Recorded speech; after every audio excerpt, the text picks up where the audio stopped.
Hi guys, I hope you're well. On today's video we're going to be making egg fried rice. It is so easy to do guys, and you can do it in less than 10 minutes.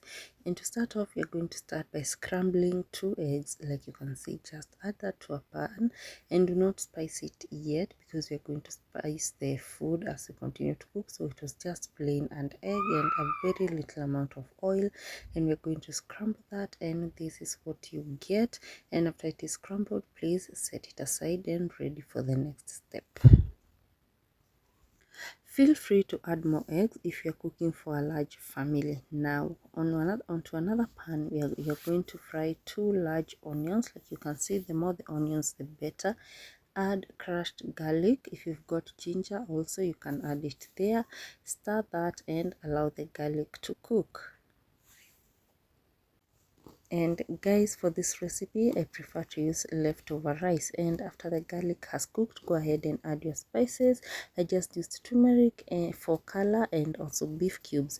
After that, I added colored peppers, the yellow, the red and the green ones. Then you're going to give that a good stir, and remember to season your food accordingly, and also keep tasting to ensure that the seasoning is okay.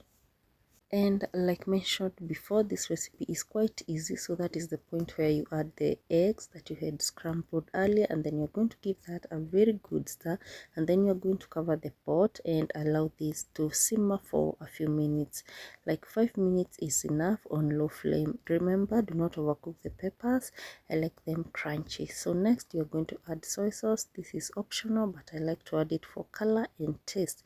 So you're going to add a few drops of that, and you're going to give it a very good mix, and then you're going to let it settle in the ingredients for like 2 minutes.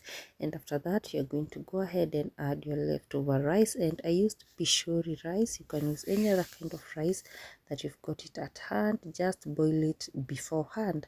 And after adding the rice, now you're just going to go ahead and start mixing it in. Like, start breaking the rice, and be sure not to like mash it. Just breaking it slowly. You can add a small amount of water, like a few drops, just to make sure that the rice does not like mash up. So you're going to continue mixing, and this is what you should be getting. And then allow that to simmer for like 2 minutes, and just like that, you have your egg fried rice. It is so easy to do guys. You can do this for lunch. Sometimes I even make it for breakfast when I wake up so hungry. Thank you so much for watching.